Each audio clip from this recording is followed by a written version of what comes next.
On your website, when you're visiting a subcategory page, you'll notice up in the breadcrumbs the path to this page. For this example, we're looking at home, product categories, bags and sacks, recreational bags, and backpacks. If we go to the admin to find this backpack page, we're going to look at the main categories of your site.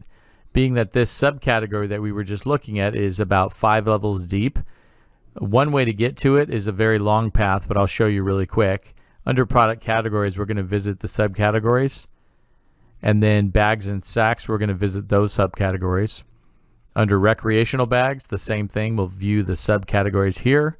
And finally, you'll see backpacks, category 105. Let's click on backpacks, and that takes us to the category page so we can edit the details of this page.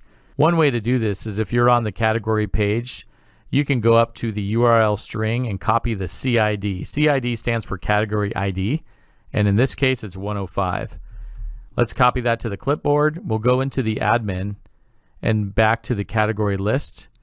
From here, we can click on any category in the admin. Let's just click on the top one.